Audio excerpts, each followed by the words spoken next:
الحمد لله رب العالمين، والصلاة والسلام على سيد المرسلين وعلى آله وأصحابه أجمعين. أما بعد، وقال الله تعالى في القرآن المجيد: أعوذ بالله من الشيطان الرجيم، بسم الله الرحمن الرحيم، كل نفس ذائقة الموت.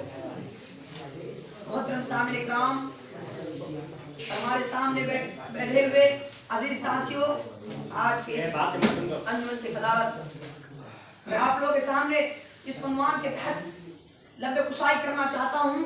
اس کا نام ہے قبر آخرت کی سب سے پہلی منزل. یہ بات تو ہر ایک کو معلوم ہے کہ ہر نفس کے 4 دور ہوتے ہیں.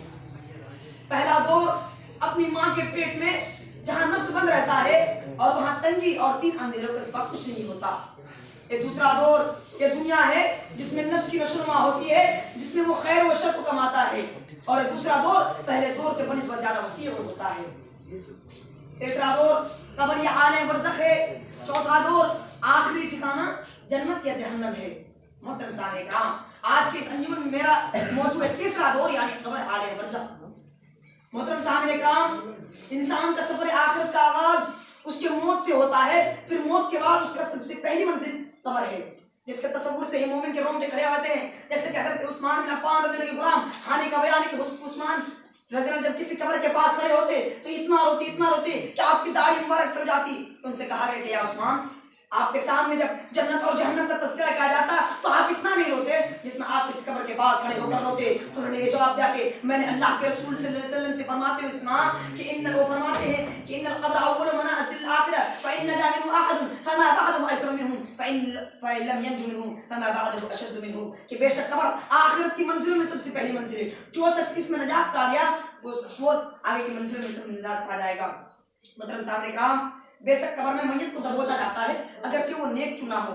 جیسا کہ حضرت عبداللہ بن عمر بیان کرتے ہیں کہ رسول اکرم صلی اللہ علیہ وسلم نے سعد بن معاذ کے متعلق فرمایا کہ رسول اکرم صلی اللہ علیہ وسلم نے سعد بن معاذ کے متعلق فرمایا کہ هذا الذي تحرك له العرش وفتحت له ابواب السماء وشهده 70,000 من الملائكه لقد ثم فرج عنه.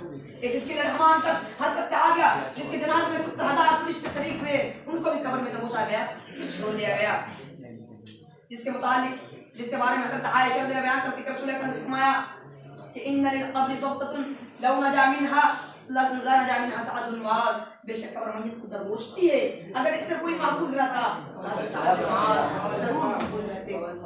محترم صاحب اکرام، کہ اہل سنت والجماعت کا عقیدہ ہے کہ بے شک قبر میں میت سے سوالات کیے جاتے ہیں.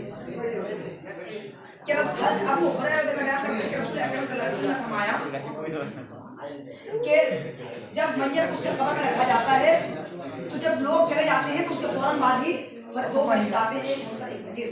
تو اس کے قبر میں اگر وہ نیک آدمی ہے تو اس کے قبر میں بے خوف خطر بیٹھا جاتا ہے اور پوچھا جاتا ہے کہ تم دنیا میں کس حالت میں تھے؟ تو کہتا ہے کہ میں اسلام کی حالت میں تھا. پھر اس کے سامنے اللہ کے رسول صلی اللہ علیہ وسلم کی چتر کو لایا جاتا ہے اور پوچھا جاتا ہے کہ شخص کون ہے؟ تو کہتا ہے کہ محمد صلی اللہ علیہ وسلم. پھر اس سے پوچھا جاتا ہے کہ تم کس پر ایمان لاتے ہو؟ اللہ تعالیٰ. پھر اس کے سامنے جہنم کا ایک چھوٹا سا سوراخ کیا جاتا ہے اور کہا جاتا ہے کہ اللہ تعالیٰ نے تمہیں اس سے بچا لیا. تو جنت کا چھوٹا سا سوراخ کیا جاتا ہے. آخر میں اللہ رب العالمین سے دعا ہے کہ یا العالمین ہم تمام مسلمانوں کو قبر کی تیاری کرنے کی توفیق عطا فرمائے. آمین.